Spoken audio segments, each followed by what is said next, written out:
I heard of this phrase used recently like this. I plan on returning to Rhode Island, DV. I was just away in Oklahoma, and I can tell you I never used that term. I'm planning on returning to Rhode Island, DV. So what does DV mean? It's a cool way of saying the Latin phrase Deo Volente, but that is not spoken as much in our time as this phrase, God willing, because that's what it really means. Deo Volente, God willing. There are people who use God willing so much and truly take it seriously. I've even seen this used in social media as either hashtag DV or hashtag God willing. To say that at the end of a sentence where you're planning something, what does it really mean? I have this friend who's building a trailer, a camping trailer, to attach to the back of a bike. I mean, I personally have no doubt that he intends to make this trek with that one-person camper attached and go to Washington, D.C. And I think it's truly hashtagged DV or God willing. And yet he's waiting for God. He's listening to God, and he's, God willing, going to make this trip. James, the brother of Jesus, was concerned that people were not being concerned at all with God's will, and he shared this thought. Look here, you who say, today or tomorrow we're going to a certain town, and we'll stay there a year. We'll do business there and make a profit. How do you know what your life will be like tomorrow? Your life is like the morning fog. It's here a little while, then it's gone. What you ought to say, if the Lord wants us to, we will live and do this or do that.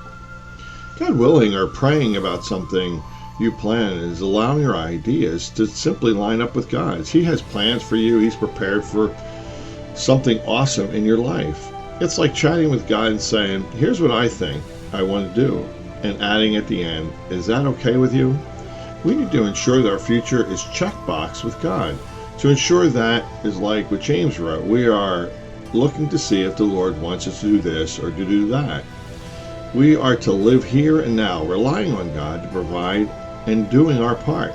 People boast and brag that they decided to this and they invested in Bitcoin or they invested in that. And they always expect things to run smoothly. Well, my friend, that's not life, is it? We often are into challenges and stressful situations. But life is about listening and doing what God asks. And that will set up for better successes in your life. It's egotistical to believe it's all you're doing. And well, more likely, if you are living in all you're doing, you're going to end up in a dire situation of some kind. Because none of us knows what's truly ahead, but we can think and we can plan. But it's up to God to make those plans happen.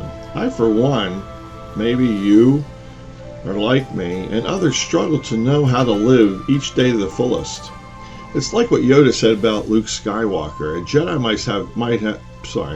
must have the deepest commitment, the most serious mind. This one, a long time have I watched. All his life, he'd looked away the future to the horizon, never his mind on where he was. We need to live in the now and enjoy life as it is. If you plan, ask God. Say, God, show me your will, so that you do not race ahead and always look to the future or the horizon and not have your mind where it is today.